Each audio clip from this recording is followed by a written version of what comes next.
You're listening to the Nutmegged Arena by the Nutmeg Assist. Hello and welcome to another episode of the TNA Podcast, brought to you by the Nutmeg Assist. Myself, Rithwik, the host of the show, and I'm joined by my co-host, Chris, as usual. Welcome, Chris. Thank you. Bit disappointed to be here this weekend, considering Liverpool took over Everton in the league, but you know, I suppose I need to get used to that for the rest of the season. I mean, like you say, good things don't last way too often for you. Yeah. Definitely in the recent history anyway. Yeah, absolutely. And this week we've had some interesting stuff going on in the Premier League. We still are searching for the first goalless draw of the season in the Premier League. We still haven't got that. And we have a lot of controversies as well with the Handball Rule. We'll come to the Handball Rule, but before we come on to that, a big shocker happened this Sunday. Manchester City versus Leicester. Leicester travelled to the Etihad and they came out with a 5-2 win against Manchester City. Pep Guardiola got outclassed tactically by Brendan Rodgers, and that is a statement win for Leicester City as well, Chris. So, obviously it was like, in terms of result, it's massive for the confidence as well. As for City, yes, they were missing a lot of key players, but you can't lose 5-2. And the way they conceded all their goals, the way they conceded penalties, not just one, not just two, but three penalties, if I'm not wrong, in the game they conceded. And that's poor. That's poor. All three penalties which they conceded were really poor. But talking from a general perspective, Chris, on the match, before the match, what was your whole thought on this? Did you think Leicester could actually squeeze in a result? Again, I don't. You would make Manchester City favourites for maybe nearly every game that they play, other than Liverpool at the moment. So I think they were favourites to win the game, but I didn't, by any stretch of imagination, assume that they were going to win this game. That definitely wasn't a foregone conclusion. Leicester, the way they play, are always going to create chances. Doesn't matter who they play against, but probably similar scenario to Manchester City. They'll always give chances away at the other end. But obviously, the most notable difference in this fixture was the change of formation by Leicester. And once again, City failed to break the three-man defence down. And I think I mentioned to you the other day when we were speaking about this is becoming a bit of a regular theme now for Manchester City.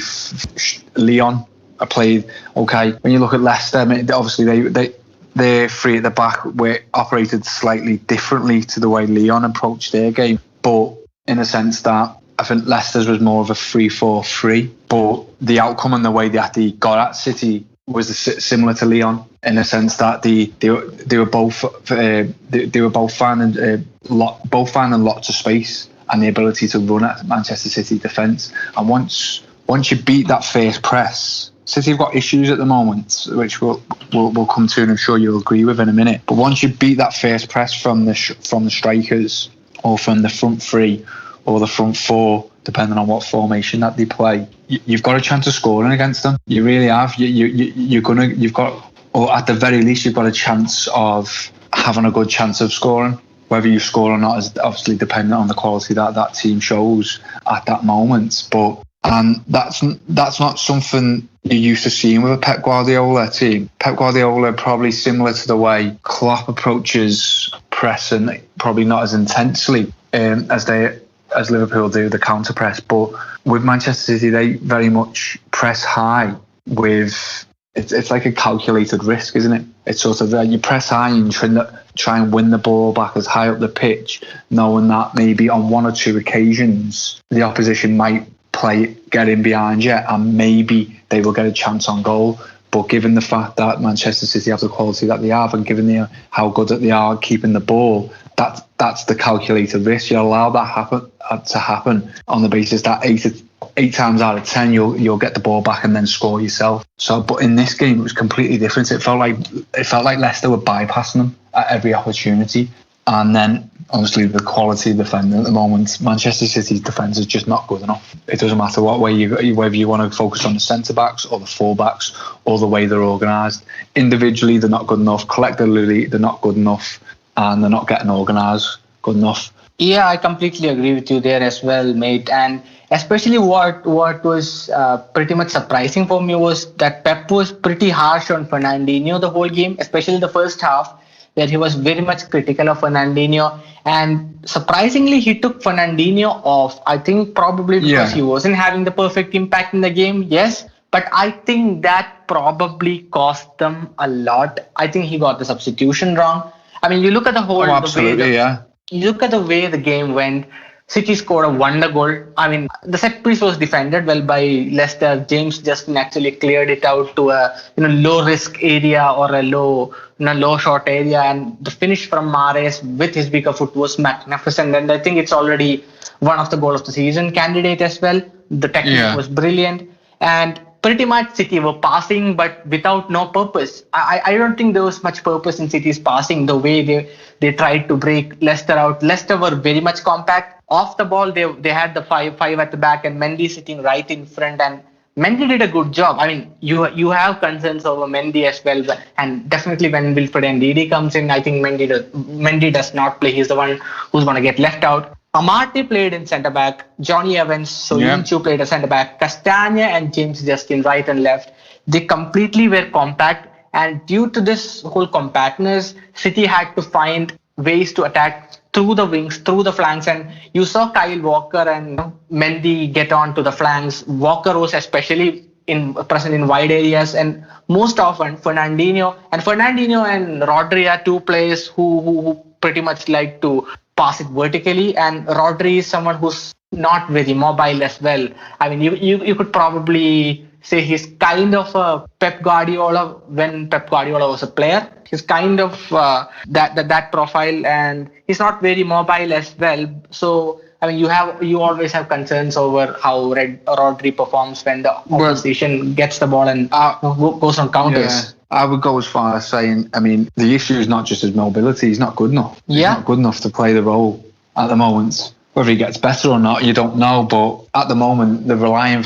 This squad. I mean, where do you start with this at the moment? Again, the false nine issue. Okay, the person up front. Okay, so Sterling started centrally, didn't he? I know. It looked at times that he was playing out wide and he would swap the role. It looked like maybe they were rotating a lot there. It's also interesting to know that obviously Manchester City this season seems to be going towards a 4-2-3-1, which signifies it signals to me that Guardiola's trying to get City to be better off the ball and press a lot better than what maybe they did last season. Maybe he's seen some weaknesses there.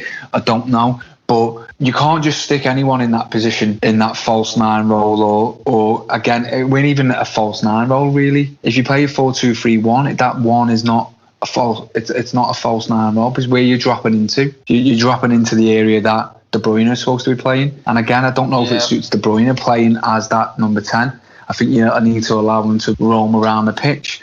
So again, I'm not quite sure if that works for them at this moment. Obviously, they're missing Aguero. Who knows? Jesus as well. Yeah, again, but for me, I don't know if he's good enough anyway. But again, I suppose that is a different matter entirely, or a different subject to be breached at a different time. Obviously, we focus on this game itself, but they're missing Aguero and they're over-reliant on him because at the moment they just don't look like the same Manchester City where they're going to score 2 or 3 a game. They just don't look like the same team without him. I mean, you're talking about one of the best strikers in Premiership history.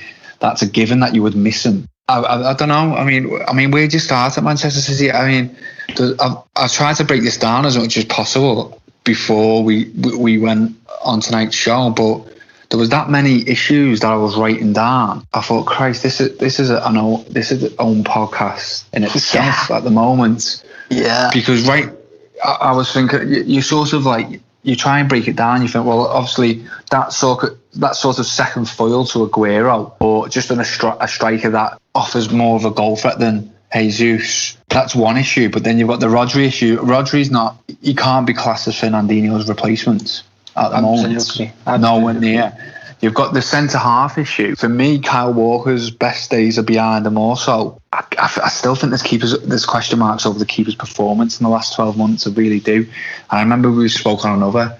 I know Ederson's main role at the moment when you play like Manchester City have done in the prime, and I'm talking now 18 months ago or before last season, obviously the main area they're looking for from their keeper is to keep possession, because they know if they get 70% of possession of the ball, then the opposition who have 30% might not get a shot on goal anyway. So the keeper can afford not to be great at shot stopping as long as he's really good at helping Manchester City keep the ball. Yeah, and he's actually a major part of the build-up play as well. I mean, you see exactly.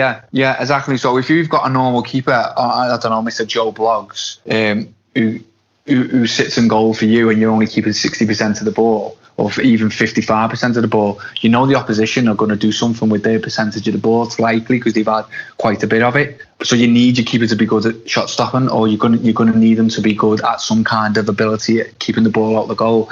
But if you're getting 72, 73, 70% possession of the ball, then you need your keeper to actually be just as good on the ball as what he is off it. So that's where Ederson is fundamental to way City play.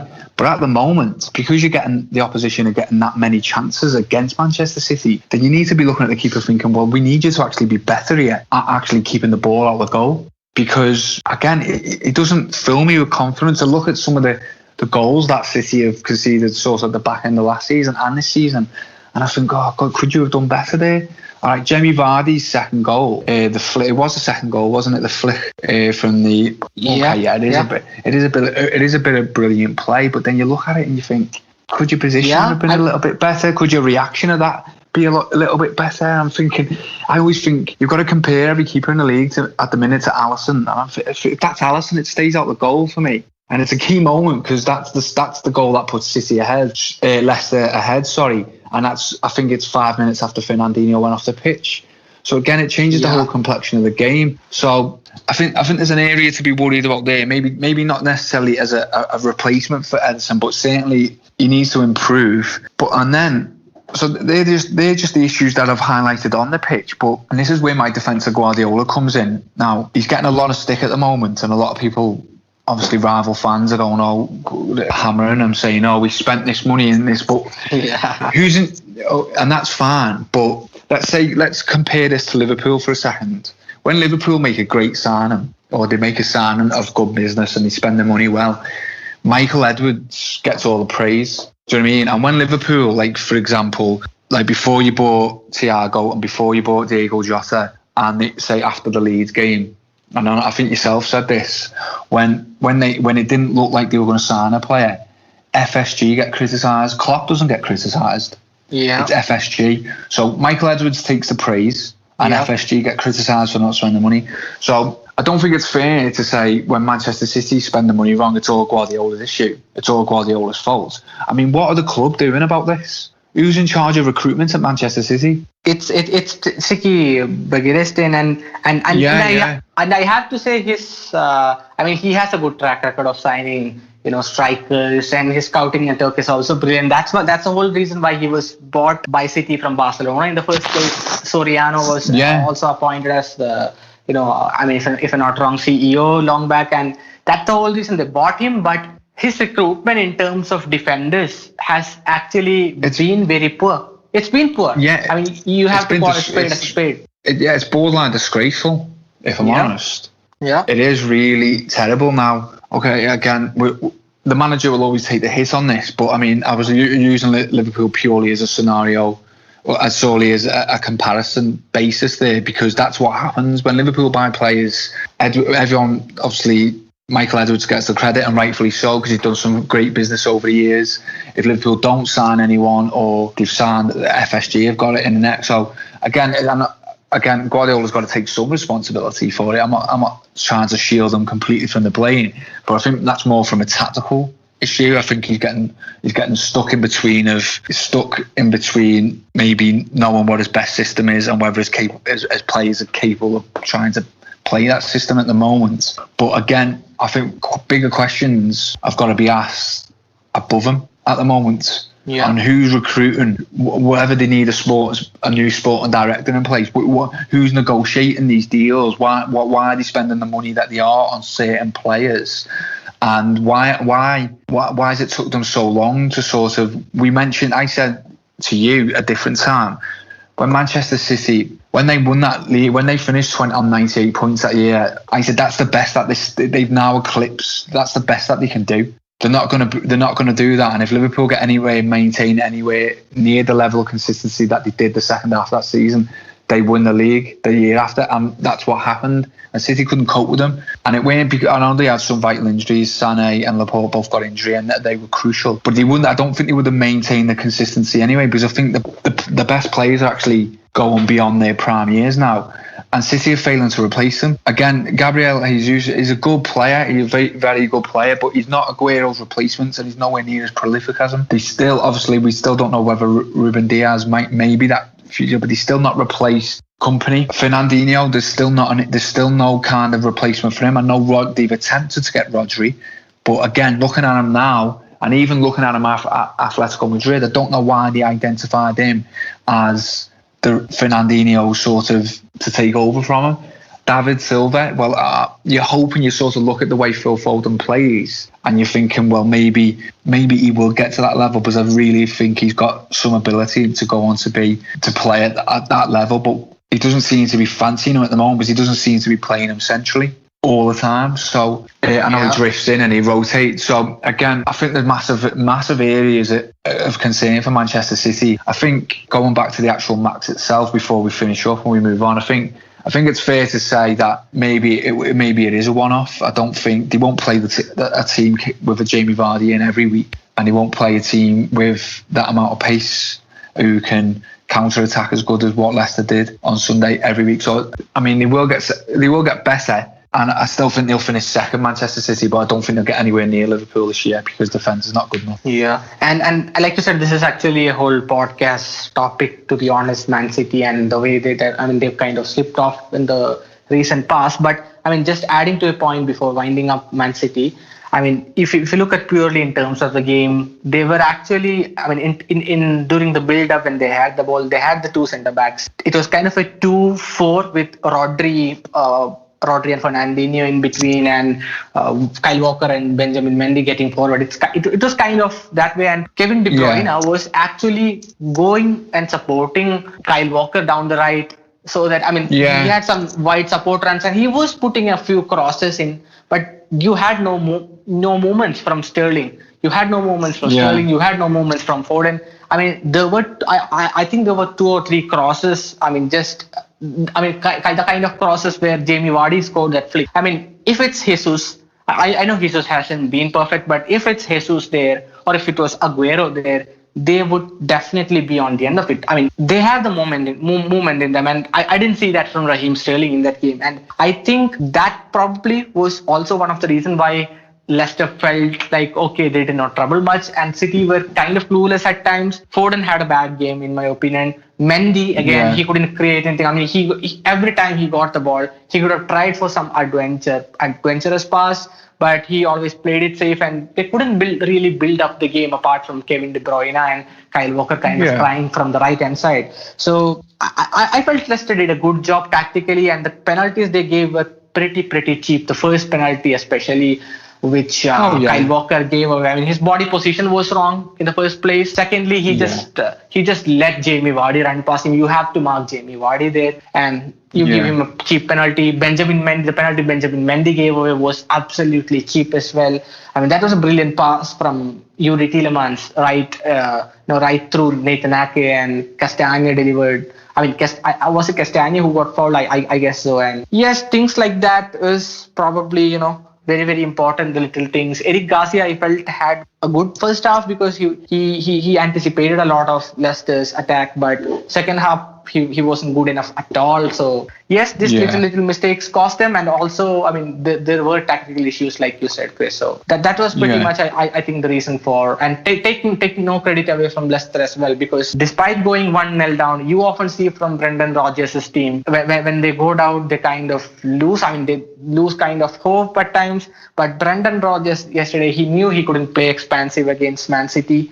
I mean, this team, any Man City team, you can't obviously always try to play expansive, because that will come and bite you. They went behind, but they stuck to their plan, and they got their big break to the penalty. They got Jamie Vardy's the second goal, the flick. And once that happened, once Fernandinho left, they knew exactly what to target. The space in between Kyle Walker and the space which Fernandinho occupies normally, there was massive space there, which Harvey Barnes, who's a really, really promising player, he exploited a lot of that space as well. So yeah, that was probably, I think, practically the issues with City. So yeah, and I think you rightfully pointed out there. I mean, you can't take nothing away from Leicester because he got his tactics right. Brendan Rodgers, and he's still stuck. He changed his tactics in keeping with the strengths of their team as well. They were still able to attack with pace and take advantage of the space in behind City and in front of the defence as well. So yeah, obviously main focus of the discussion has been on Manchester City, but full credit to Leicester, and it will be. I'm really interested to see what Leicester can do this year whilst being in Europe as well, and whether they can maintain the push for the top four whilst being in the Europa League. Yeah, that's definitely something that's going to be really interesting to see as well. And moving away from Man City, another controversial, a lot of controversial moments have come up this season with the handball rule, which was modified this season by the IFAB. I'll just brief out what the handball rule is first before we kind of discuss on that. So basically, a handball was a handball, basic handball till the end of last season. I mean, that's the easiest explanation. But this season, you look at how the handballs are given. I mean, even if it's a harsh decision, it has been given. But according to the rules as declared by IFAB, the International Football Association body, who makes these rules. So what they say is from the shoulder to the arm where your armpit ends. I mean, till that, anywhere below that area, you could probably say a half sleeve. Below the half sleeve of your shirt, it's a definite penalty. If it hits anywhere there below the half sleeve or below the armpit from your shoulder, it's a definite penalty. So that has been the decision. This week we saw one in the Everton game, Joel Ward, and I don't think he could have done anything there. It was very close proximity. I don't think he could have done anything there, and that was given as penalty. Everton scored. Everton won 2-1. And 2-1 or 2-0 was it? 2-1. 2-1. Yeah, 2-1. Yeah, 2-1. Yeah. So I mean that again becomes a big decider point.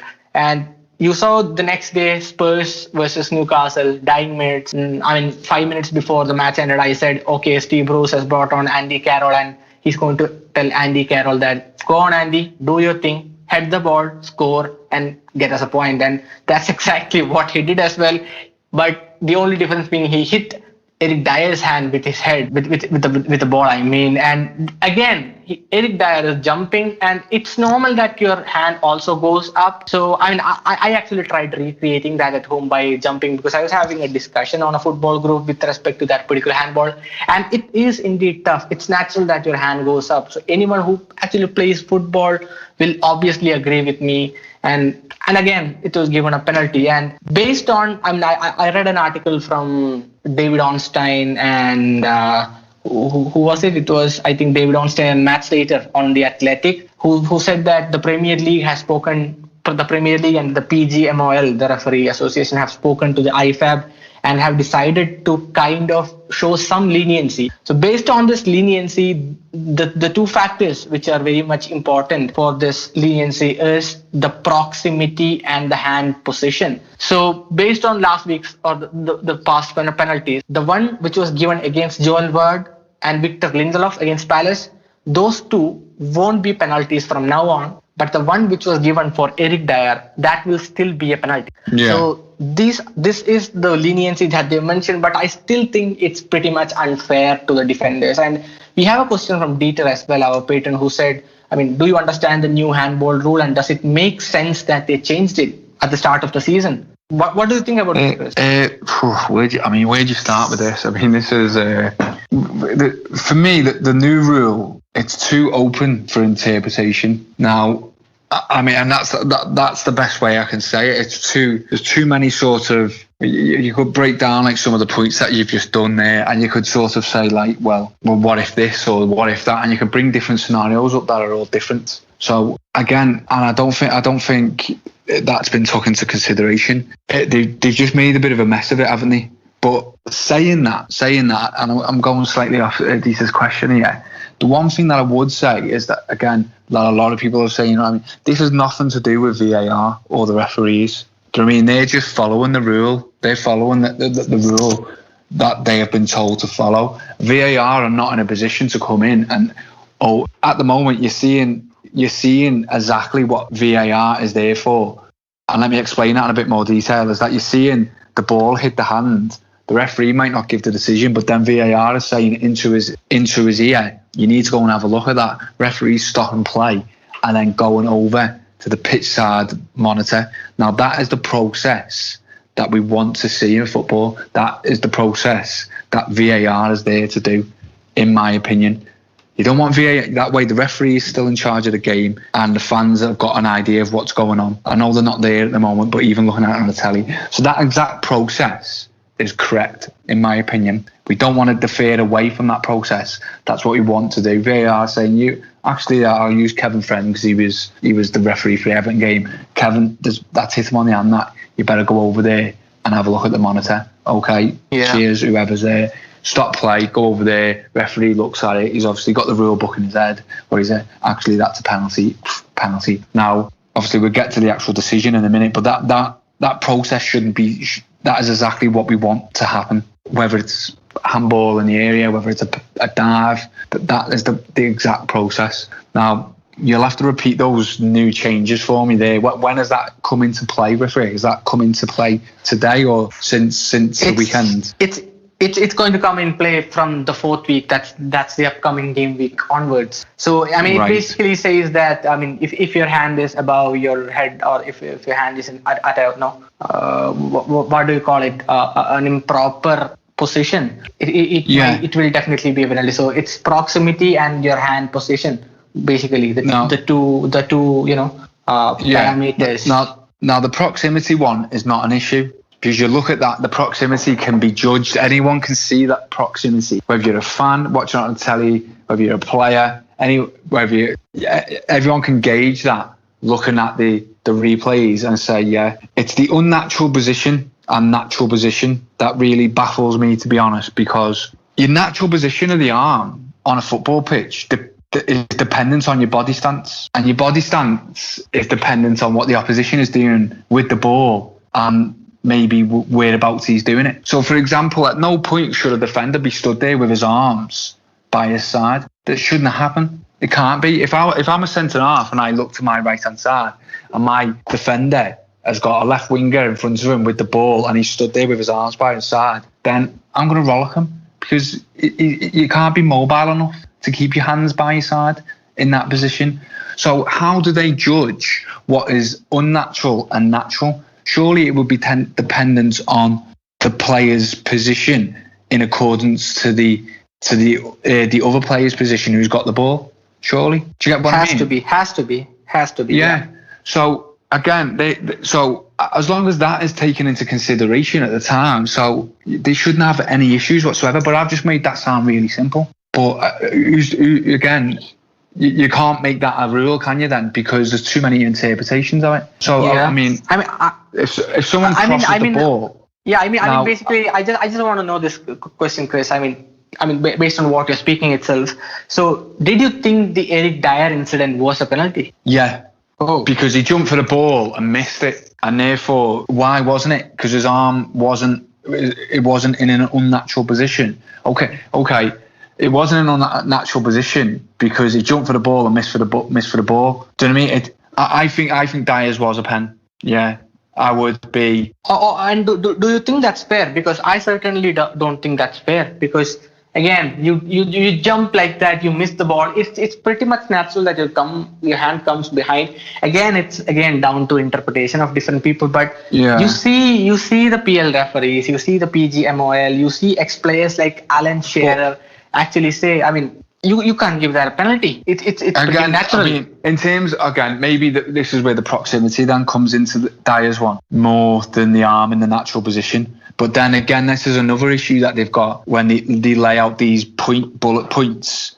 What point takes more importance than the other? Do you get what I'm saying? Yeah. So like there, you could look at Dyer's and say, okay, then well his arm he can't help put his arm being in that position. Well, if he does a flight to the ball, he could. And also, but then you could look at it, or a good way, a better comparison would be the Joel Ward second one, which we got the penalty for, compared to Dominic Calvert-Lewin's one. Yeah. That bounced off his hand. Do you know what I mean? So, again, what takes precedence over the other one? So I think that's another thing they've got to do next, is when they come out with all these little points of what is a penalty and what isn't, or the points that are taken into consideration, they've got to put them in order of what takes precedence over the other. Because if you have a handball which ticks a number of points, then you surely have to put them in some kind of order as to why it is or it isn't given, don't you? But again, absolutely, yeah. So I mean, like for example, you could say Calvert-Lewin's wasn't given because he's pulling his arm in towards his body, a bit like Joel Ward's first one that wasn't given. He's trying his best to avoid it because his arm is coming in. Okay. So that's fine, right? Like Joel Ward when Richarlison was trying to cross it, he's trying his best to put his hand behind his back, and I don't know if you've seen the replay, and that's what you want. You don't. So and then it bounces off his arm and goes behind his back. Now the second one, Joel Ward's hand's going away from his body, so you can understand why it's given as compared to the other two. But again, we don't know as fans whether that is actually an important point to be taken into consideration, do we? Because we just get those little bullet pointers of what is taken into consideration, and you could fit them into probably two of them. Do you know what I mean? So it's like, what does that take more precedence over the fact, over the sort of, over what? Do you know what I mean? So again, they need to outline it better. The fact that they've made those little changes there, the proximity needs to be considered.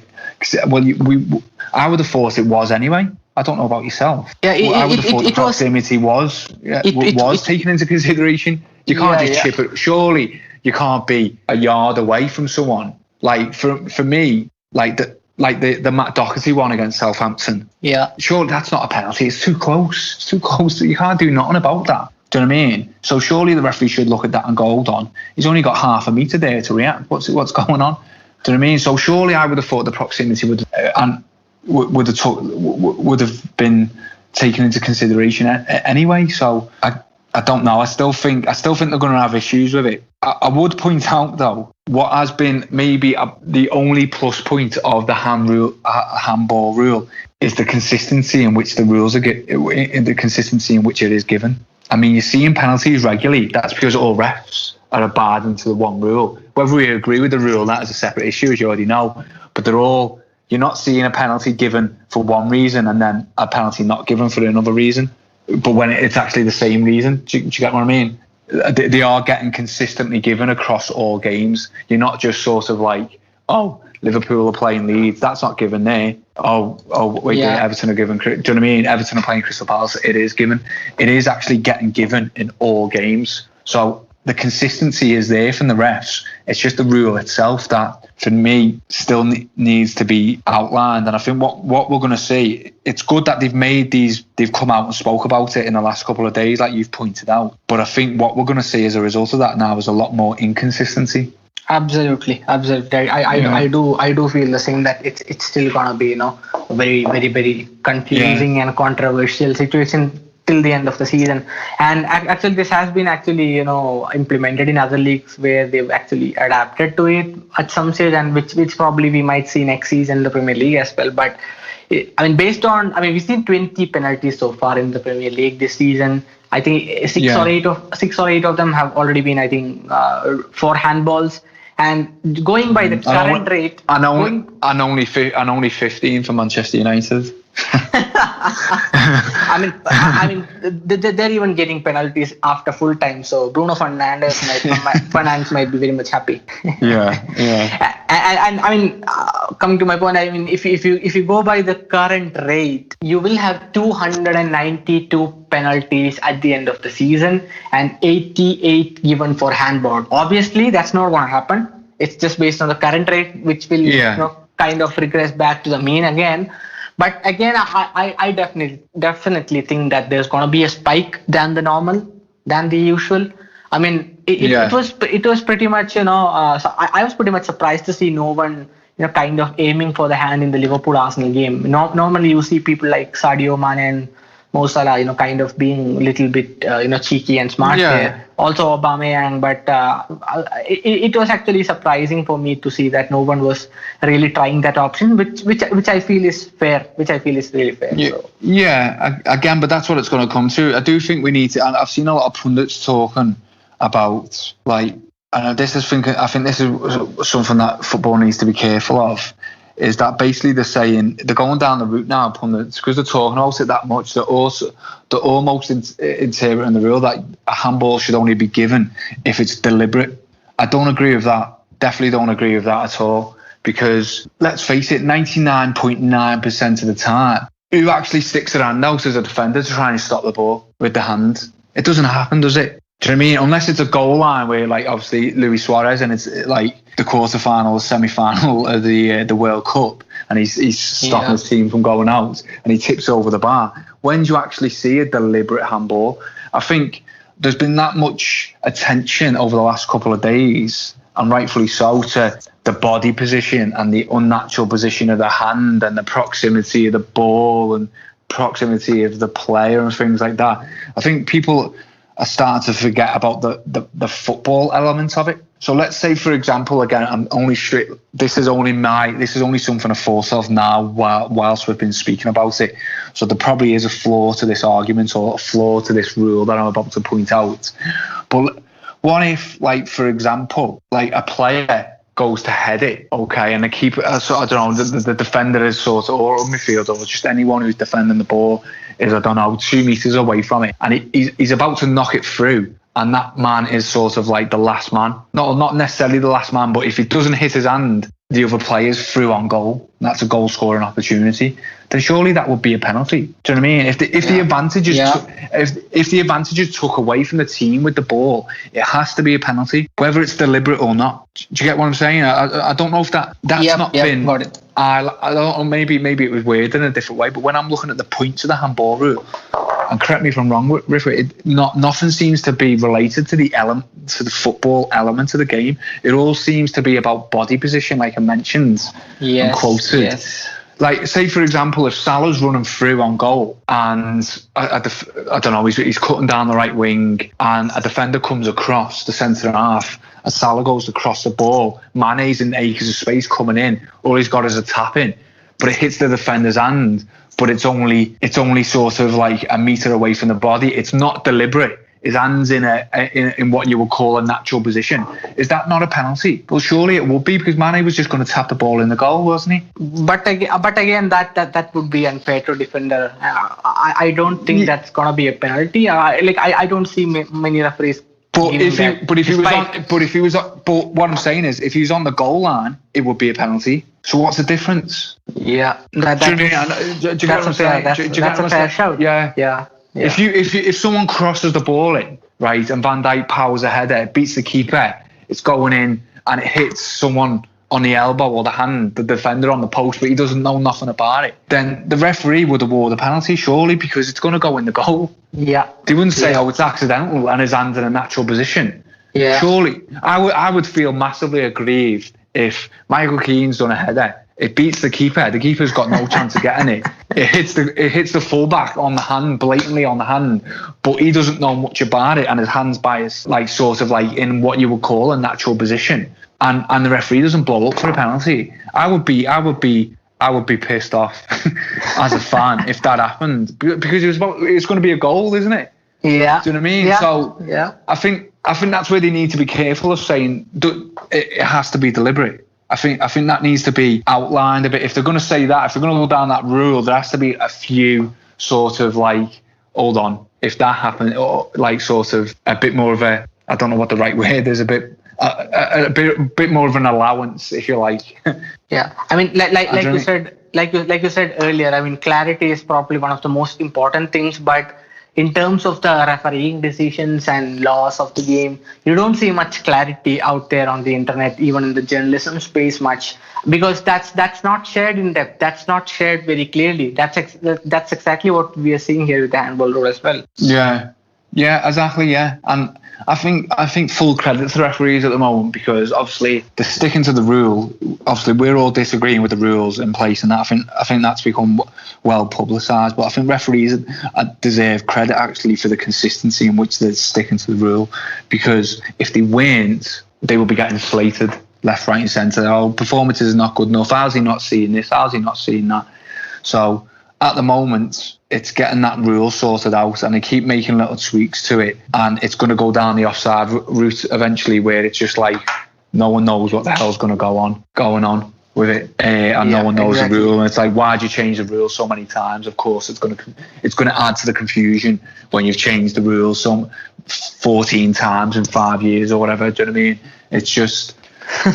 It's just ludicrous at the moment who actually makes these decisions. But it is a difficult one with the handball, because again, like I said, you don't want to go down. I don't feel they should go down. It has to be the deliberate route because of those little incidents that I've just pointed out. But then I suppose you can't go down too far the other route, because you need to give defenders a chance, of course. Do you know what I mean? They can't tie their hands behind the back at all times. But again, hopefully the referees get a bit more training and actually take into the point that I made about the unnatural position of the hand, because that is dependent on the body stance, which is dependent on what the opposition's player is about to do with the ball. And I can tell you that from playing the game myself. Do you know what I mean? There's a little attribute in football which is called anticipation, and you're allowed to do it. So if you're a defender, like for example, Joe Ward against Digne knocks that ball down with his head. And what I was saying there about Joe Ward's hand going away from his body, but maybe that was going away from his body because he was trying to anticipate the ball getting played to his left-hand side, and he was going to try and cut it out. Do you know what I mean? So it wasn't actually his hand moving out, it might have just been his body turning in that direction. So it is a little, do you know what I mean? And that's all he's done there is try to anticipate the play. There's no offence in that. What you're going to see here at the moment, if it carries on, is defenders basically standing still and giving the opportunity, which is just going to give the attackers make it easier for them to take them on, because the players can't move their arms or adjust the body at any point, because it's going to get it's going to get labelled as an unnatural position, when it's not actually an unnatural position, because his body stance makes his hand in that position, which is different to what it would be 2 yards away if the player was doing something else with the ball. So these are all things that I hope the referees take into consideration when they're reviewing the monitors. Yeah. I mean, there's actually a whole lot to talk about, because obviously there's no proper clarity again, and I think we can actually take a number of situations where this actually has two sides to it. The decision has two sides to it, especially. So let's it's good that we better stop it here. And before quickly winding up the podcast, just 5 minute, we will just do a small 5 minute recap of the big loss in the Bundesliga again. I mean, Dortmund lost, but the biggest loss was Bayern going down 4-1 to Hoffenheim, which was a shocking result. But again, I mean, personally, I saw a loss coming sometime soon because of their hectic schedule. And it finally came, and they can probably take that on the chin and move on and try to better it up. So, I mean, I did not catch the full game. I could not find the time to catch the full game either. So, I mean, you obviously saw the full game. So, I'd like to ask you, just a small 3 to 4 minute analysis from your side on the performance. Yeah. Again, it was a game in which you expect Bayern Munich to dominate possession, which they did. I didn't get the final possession, but I know it was at 70%, 71, 72 at various points throughout the game. Again, just not clinical enough. And I don't just mean with the chances, but I just mean in terms of the possession and what they were doing with it. I mean, you could probably compare it to the Manchester City game in so many ways, of the fact that they just weren't that good when in possession of the ball. I mean, they rested Lewandowski, started with the young lad Joshua Zirkzee. I think I'm pronouncing that right. Obviously, Lewandowski came onto the pitch, but in the first half, Hoffenheim, I don't want to say, again, it depends the way you judge the possession stats. I think Hoffenheim deserved the lead. at their points. There was many points. People would look at the possession and go, well, no, Bayern Munich have dominated the game. Well, they didn't dominate the game, because if you've got a team with 70% possession of the ball and the other team's got 30, but the other team's created more goal-scoring opportunities, then for me, they deserve to be in the lead because they're doing better stuff with the ball. And that's just the way I look at it. I know not every game is always as clear-cut as that, but I thought this game was, and I thought Hoffenheim they looked like they had a game plan. Again, I don't know, Bayern Munich set up in their 4-2-3-1. Hoffenheim again, switching between a 3-4-3 and a sort of a 5-2-3 at times. Maybe that's the Achilles of the 4-2-3-1, similar to the Manchester City-Leicester game there. But they definitely had the game plan, and rightfully, and won the game for me. I think Bayern Munich, I think it's a little bit too early to say that maybe we were all getting overhyped with the Champions League performances at the end of last season. But I do think they've got an issue with the depth of the team. Obviously, Thiago's gone.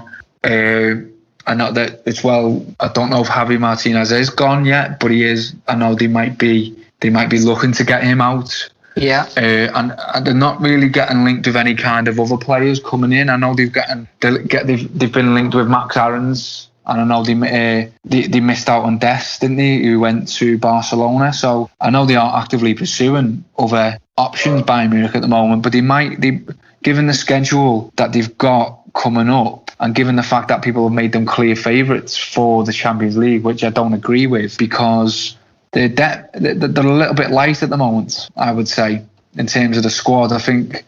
And when we were speaking to Ronan the other week on the podcast, he was sort of making out like the Bundesliga is a foregone conclusion. I don't think it is. Obviously, Borussia Dortmund getting beat wasn't ideal for them, but I think there will be opportunities within the Bundesliga this year for other teams to actually challenge Bayern Munich if they don't get if they were to get maybe one or two more in, and if they were to have a bad luck with injuries. You would certainly have an issue if Lewandowski was to get a 2 or 3 month injury. Yes, definitely. Yes. And rightfully so. I mean, his best strike, he's probably been the best number 9 in world football for a good couple of years now. I know his form last season was well speculated, but I mean, he's been doing what he done last season for a number of years. It wasn't just last season. But yeah, I'd be surprised if that result or that outcome happened too often. But it did show they were human at least, and Hoffenheim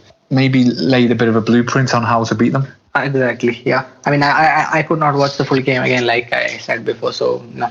Obviously, with regard to the game, I probably can't judge. But when you look at the season, again, I mean, Ronan said, yeah, Bayern would cruise in. I mean, I also kind of felt the same, but again, it's the Bundesliga. It's pretty amazing there. It's pretty amusing out there, and I definitely think probably we have to wait till January to see what happens, and before we actually pass out a judgment. So I'll definitely personally wait till January to probably pick my winner as such. So yeah. Like I said, I think they will win it. I don't think the Champions League is a foregone conclusion, because I think they need more depth to the team to be able to start saying that the real favourites. And again, they play a bit similar to the way Liverpool do, and a bit similar to the way Manchester City. I mean, when I say they play, sorry, that's probably the wrong word. The principles are the same. They do push high up the pitch, and again, they judge it. I think they look at the opportunities that they might get in behind their highlight. It's like a calculated risk. I mean, they're prepared to let that risk happen, given how potent they are in the other end of the field and how good they are at getting the ball back. So, but that means that there will be the odd time where if people show that little bit of braveness against them and show that little bit more of a clinical edge, there will be opportunities to score against Bayern Munich, and there will be opportunities to beat them. Yeah, 100% agree with that again. So yes, that brings us to the end of this episode again. Thank you so much once again, Chris, for coming on and speaking football as always. Today while we record, it's International Podcast Day, and again, I mean, we're so. I mean, I'm actually going to thank all our listeners, especially for tuning into our show and making this a success. And most importantly, thank you to you as well, who makes it pretty more enjoyable for me as a host and also, both of us are kind of hosts and guests, so that makes it even more exciting for myself, and that's probably something, and probably a Liverpool Everton combination is something that's again unique from this podcast. Yeah, no, obviously special thank you to everyone that listens, special thank you to the Patreons, and a thank you to you as well, mate. It's an absolute privilege to do it with you, and I look forward to doing many more. Absolutely. I mean, we're going to be doing every week. We're going to be doing podcasts every week unless we come up with some kind of emergency. Yeah. Unless Liverpool beat Everton in the derby, you might not be able to get hold of me that week. I mean, if it goes the other way around as well, I'll probably have to hide out somewhere. Yeah, if it goes the other way, mate, I'll be recording podcasts every day on my own.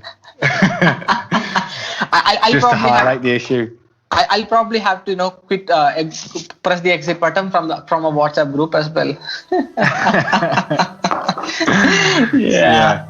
So that's probably that brings us to the end of this podcast. Once again, thank you to all the listeners and especially all our patrons as well, because you guys support us to another level and we appreciate that a lot. I mean, we are planning to release more bonus content for you guys exclusively, and we will start that probably from the beginning of November if things go according to plan. And until then, please bear with us and enjoy the podcast.